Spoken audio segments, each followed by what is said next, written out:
the major challenges faced by smaller buildings? Money. And particularly smaller buildings may still have requirements of large buildings. They just have less people to contribute to maintaining those things. So what do? They grudgingly raise their maintenance if they can, or you try to struggle through as best you can. You keep things together with paper clips. You get creative and you look around to see if there's assets that can be sold. Refinance the mortgage. What can a small building who is paying a smaller fee really expect from a management company? Realistically is everything. The management of a small building is as if you're managing a large building.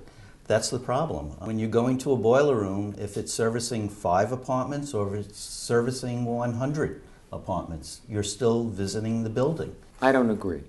We get much higher fees per unit than we would in a larger building. Some of our buildings are only 6 units, but there's 6 units that consist of 4,000 feet or 5,000 feet in an apartment, and these owners expect a lot more than someone in a 1-bedroom high-rise building. We're on 24 hours a day. So what happens is we ask for a lot more money, and we get it. But wanting you and paying you are 2 different things. We generally charge a per unit price with a minimum.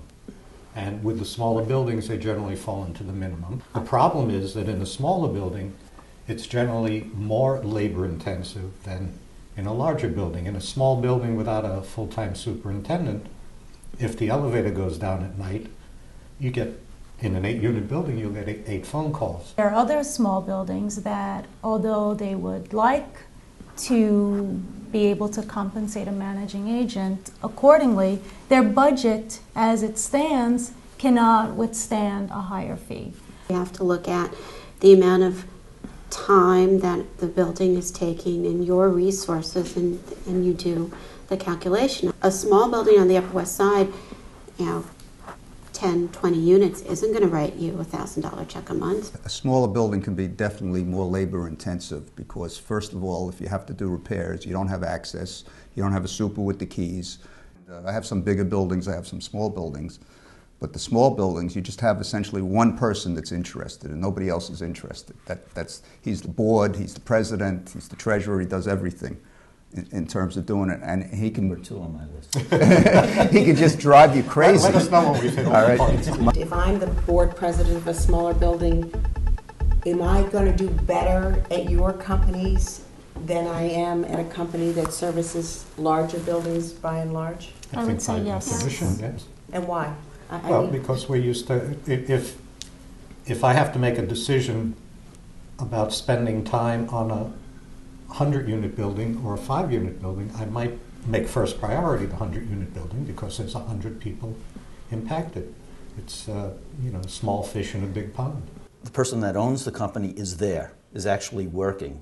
Is not outside selling the company, okay? He's actually at his desk, answering the phones and doing the work.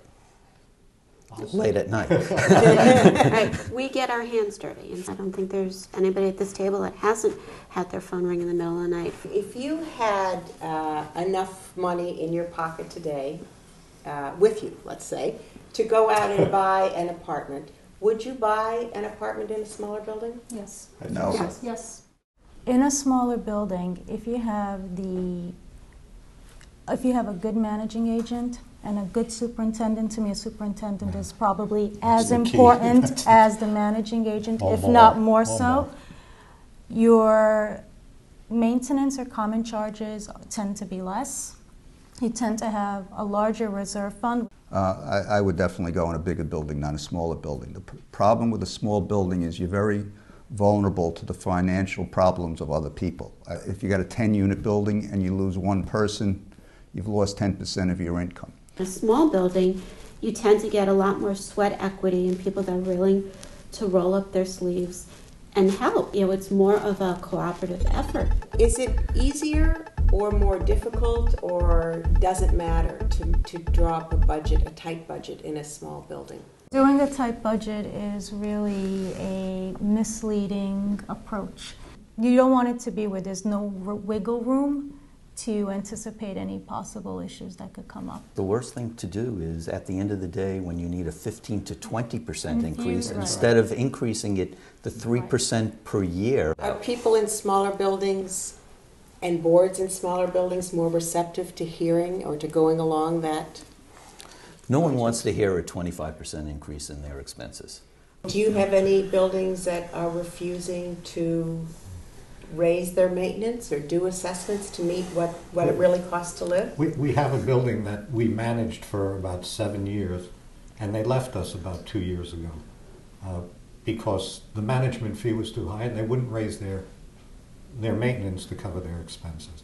Well, they've now come back to us, have now sat them down, and I guess the term is read them the riot act and told them that, once again, this is a list of what you want. This is how much it's going to cost.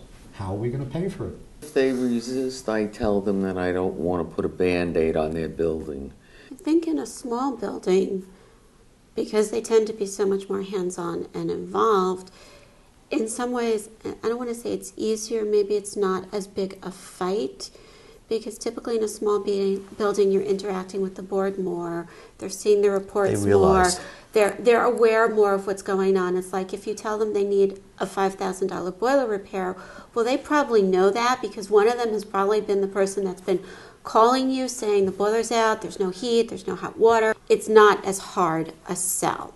Do any of you or all of you see it as your role to train board directors? Absolutely. Yes. Absolutely. Educate is a much better word. A lot of our owners don't even want to know from a board meeting. They don't have the Item time. 4. What? Item 4. They don't have the time or the inclination to sit at a board meeting. Sometimes it is a challenge to try to get 5 or 7 people in the room.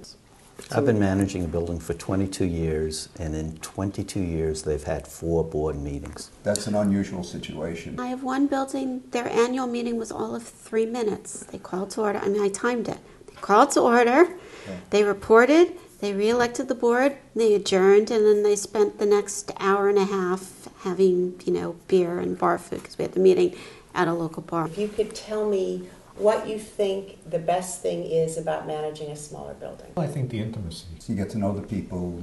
It's almost like a house or something. It's just a warmer atmosphere and a more personal relationship than in a bigger building. It's dealing more with a home than with a building. And these are my guests staying at my home. Because you know everyone, you know their lives. I think it's nicer. But I also think it's that when you do something, it has meaning and it has impact, and you're helping people and you're making their lives better.